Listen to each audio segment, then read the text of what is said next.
Ay, ayan na tayo.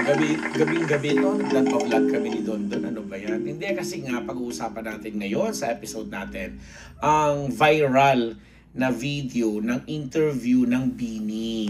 Yan. This time mga Bini ha, tayo magiging objective dito bilang isa rin tayo sa mga blooms. Isa rin tayo sa mga blooms at tumahanga sa kanila as a group ha. Not bilang mga individual, bilang grupo. Anyway, sa YouTube channel nga pong tungkol sa food and people, parang Korean ba ito or Chinese? Korean, more on Korean yata ito na isang female host na imbitahan sila doon at merong isang half Pinay din yata doon na ito yung nagbibigay, nag-aabot ng mga food. At na-interview nga itong 8 miyembro ng Bini na sina Aya, si Colette, si Maloy, Gwen, Stacy, Mika, Joanna, and Sheena. Tapos, muling ipinaalala at pinaitikim sa kanila ang 11 sa mga pamosong or kilalang street food dito sa Pilipinas na syempre aanuhan nila, parang mamarkahan nila, kakainin nila, and yun na, as I said, mamarkahan nila kung nagustuhan ba nila or may experience nila na nakain yon.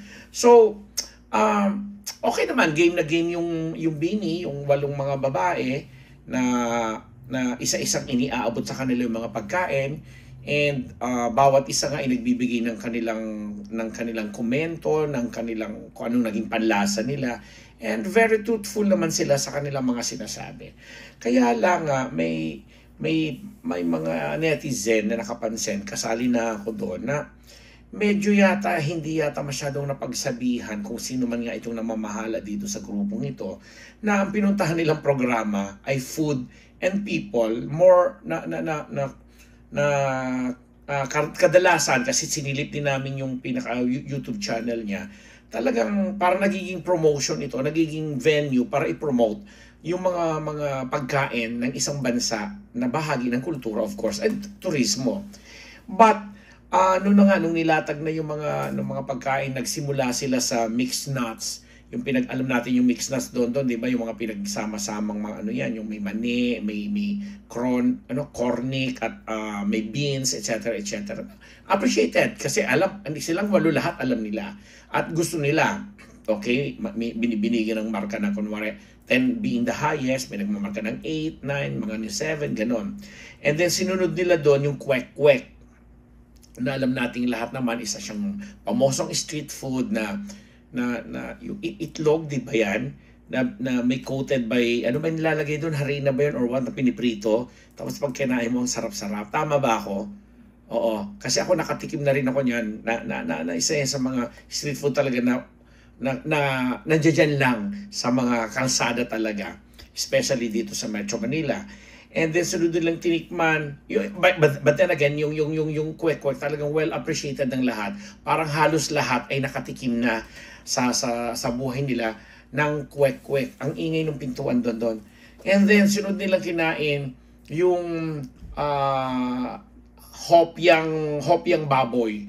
Hopyang baboy na again, sabi nga nung female host na parang Korean yata or Chinese, Korean sinasabi niya na parang mooncake, parang sa kanila, yun ang Pinoy version ng mooncake na masarap naman. But then again, mixed yung reactions nung 8. May nagsasabing hindi nila feel yung panlasa, hindi nila masyadong matamis para sa iba, ganyan and so on and so forth. And then nagkaroon din, tinikman din nila yung chocolate candy na choknut, yung pamosong choknut na isa sa mga personal favorite ko yon, at I'm sure marami nakaka-relate kung gaano kasarap yung choknut talaga na bilang merienda or panghimagas kumbaga.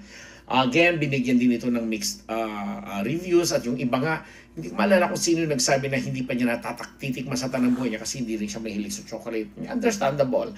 And then andun yung isaw, the famous isaw, of course. Ito yung laman loob ng chicken, di ba, na iniihaw na ang sarap-sarap din naman talaga, at talagang pamoso lalo na sa mga nag-street vendor or mga estudyanteng, alam mo yung umuuwi, kinakain niya na nadadaanan sa mga kalsada.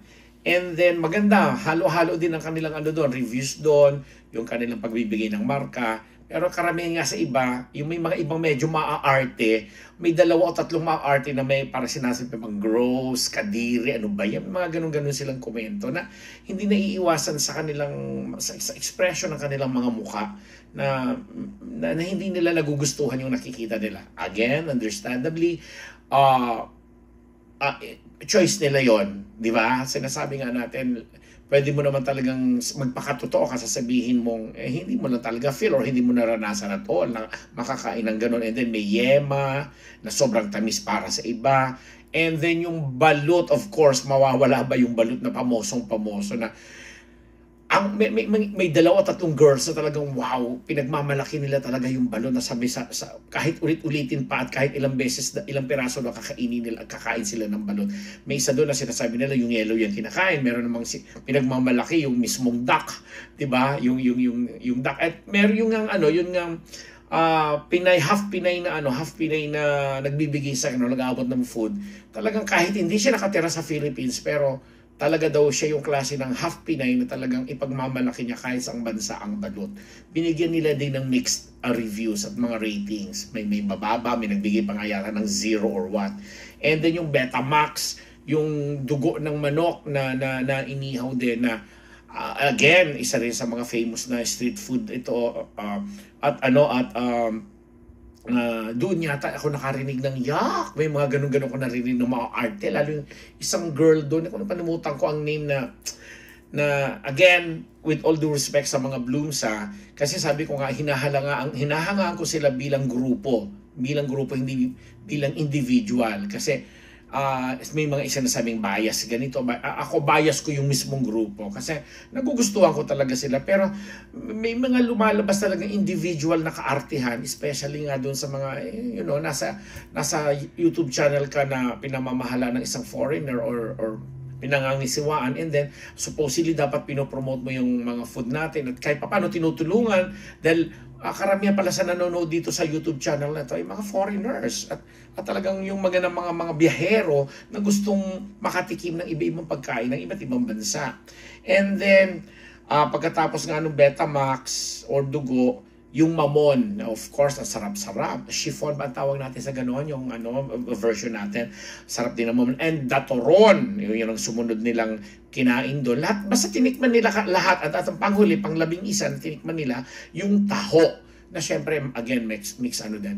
Ang nakakaloka lang kasi yung bashing na natanggap nila na yung iba doon ay sinasang-ayunan natin. Kasi nga, parang hindi na orient itong mga girls na supposedly kahit papaano ang sana maging reaction nila, given na nagpapakatotoo sila, sana iniwasan nila yung masyadong maging, again, disrespectful doon sa pagpintas doon sa mga pagkain natin. Kasi hindi naman talaga natin lahat, hindi naman natin ina-assume na lahat ng Pilipino, yung 11 halimbawa doon or samples na pinatikim sa kanila, ay kinakain talaga ng buong Pilipinas or ng buong Pilipino sa bansang ito. Pero sana mas naging maingat na lang bilang tinitingnan sila bilang mga idolo, tinitingnan sila bilang mga representatives natin na supposedly ay tumutulong sa pag-promote ng bansang Pilipinas, kasama na yung turismo, kasama na yung pagkain doon. Kasi ang pagkain nga talaga sa Philippines ay isa sa mga dinarayo ng mga foreigners, ng mga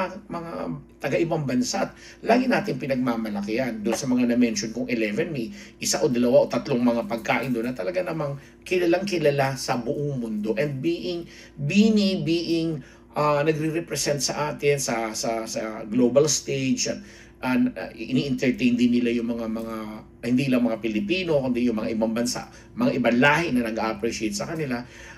Might as well sana na pag-aralan nila na hindi naman pagpapaka-plastic yung hindi ka magsasabi ng totoo, or tama naman na nagsasabi ka ng totoo lalo pat nandoon ka, kinain mo, tinikman mo, pero inaiwasan sana ng konti yung kung hindi mo nagustuhan, enough na siguro 1-2 sentences na hindi para sa'yo. Pero yung parang magbigay ka pa ng mga faces na ang reaction mo ay iba. Pagkatapos, dinagdagan mo pa ng zero score or what.